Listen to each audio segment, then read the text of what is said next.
Today we're going to be installing a new thermostat on this 2016 Honda Civic 2.0 liter. This is the part number here. There it is. It's the thermostat housing. Just made a video of how to remove the old one. Now we're going to install the replacement.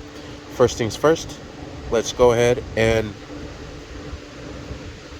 This one does not have an O-ring on there. There it is. We'll install the O-ring in here. Then we'll mount it into place. And we'll put in the 3 mounting bolts that hold on to it. And we'll start off with the bottom one. What I like to do is grab a little Scotch-Brite green pad and just hit the surface so it cleans off all the debris and it sits cleanly in there with a new gasket. And we'll wipe that down with a rag. And then now we'll install the new thermostat. Alright, and I have the 3 mounting bolts, and I'll set the thermostat into place and thread in the bolts. Alright, and I started off with that one there in the corner just to help me out. Next, I'll put the one that goes right here, right on this edge here. Thread that into place. Then I'll put in the bottom one, which is the notorious one. We had to take off this whole intake assembly to be able to get to it. And there it is. And we'll thread these down. This will be a 10 millimeter. You could use the socket for the 2 top ones. For this bottom one, we'll have to use a wrench. And we'll start off with the bottom one. This one, like I said, it's pretty hard to get to. If you have a little speed ratchet like this one here, it'll help out so much. So let me use both hands and tighten this sucker down. And then for this one, you can use a 10 millimeter socket with a 1/4 inch ratchet. And we'll secure this down. And then we'll secure this one here as well. Just take your time. Do not over tighten. It is plastic. I'm gonna need both hands. Oh, you could actually get the 1/4 inch ratchet down in here. I didn't even try it when I removed it. But I'm glad I did when I installed it. So there we have it. There it is installed. Next what we'll do is connect the coolant line back to it. Alright, just like so. And then we'll bring up the hose clamp and clamp it into place. Alright, and there it is. Clamped in. And next what we're going to do is connect our oxygen sensor back into place. There's a little bracket that it goes onto right there. Then the pigtail goes latched to it there. Next what we're going to do is install the intake piping. I'm sorry. Whoa, relax, bro. The intake air box. This is going to go right into here. Press that down. Yes, it's going in. Just work it down into place. Maybe use a little flathead to help you out. Pry that up. This one. Let's see. Yep. There it is.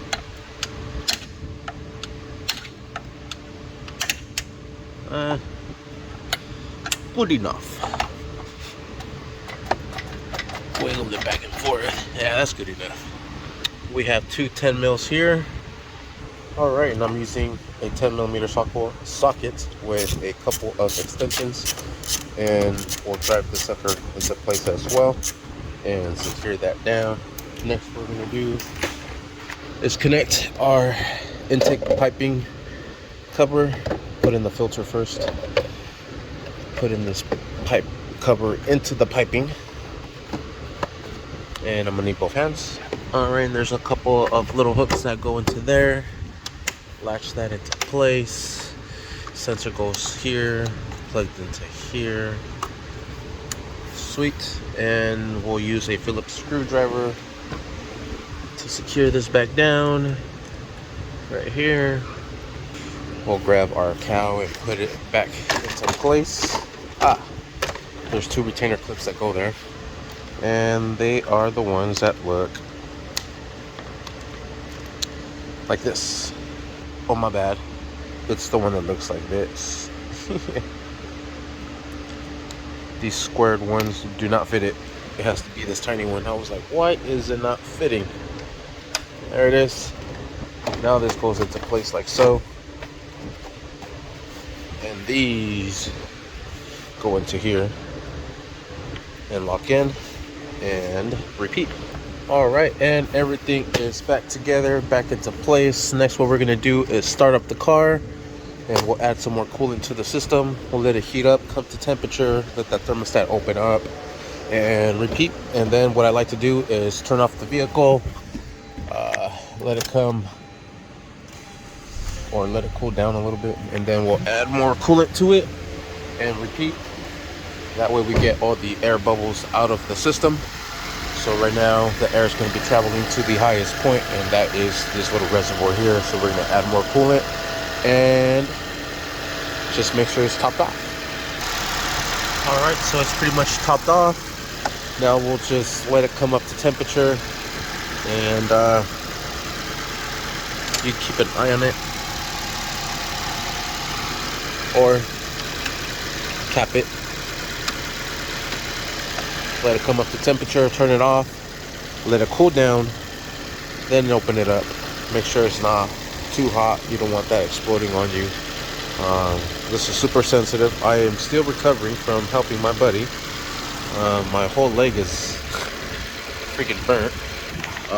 So yeah, coolant burns are not cool. So let this cool down before you open that shit up, and then check it out and top it off, and then repeat. What I like to do is top it off, take it for a nice good drive cycle, park it, let it sit for 10-15 minutes, fill this back up, make sure it's nice and topped off. You want to get as much as air bubbles out of there as possible, and yeah, repeat.